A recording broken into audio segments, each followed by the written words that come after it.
রমজান মাসে ইফতারের সময় নিরবিচ্ছিন্ন গ্যাস সরবরাহ নিশ্চিত করতে সিএনজি স্টেশন বন্ধ রাখার সময়সূচি পুনর্নির্ধারণ করেছে সরকার। একই সঙ্গে ঈদে যানবাহন চলাচল স্বাভাবিক রাখতে নির্দিষ্ট সময়ের জন্য সিএনজি ও ফিলিং স্টেশন সার্বক্ষণিক খোলা রাখার সিদ্ধান্ত নেওয়া হয়েছে। শুক্রবার ২০ ফেব্রুয়ারি জ্বালানি ও খনিজ সম্পদ বিভাগের জারি করা এক প্রজ্ঞাপনে এ তথ্য জানানো হয়। এতে জানানো হয়, গ্যাস বিতরণ নেটওয়ার্কে স্বল্প চাপ পরিস্থিতি নিরসন এবং রমজানে বিদ্যুৎ খাতে গ্যাসের বাড়তি চাহিদা পূরণে এ সিদ্ধান্ত নেওয়া হয়েছে।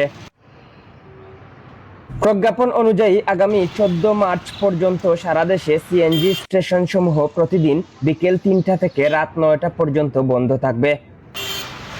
এর আগে সন্ধ্যা ৬টা থেকে রাত ৯টা পর্যন্ত যে ৩ ঘন্টা বন্ধ ছিল তা বাড়িয়ে মোট ৬ ঘন্টা করা হলো। অন্যদিকে ঈদ উপলক্ষে মহাসড়কে যাত্রীদের যাতায়াত নির্বিঘ্ন রাখতে ১৫ মার্চ থেকে ২৫ মার্চ পর্যন্ত সিএনজি ফিলিং স্টেশন সার্বক্ষণিক খোলা রাখতে নির্দেশ দেওয়া হয়েছে।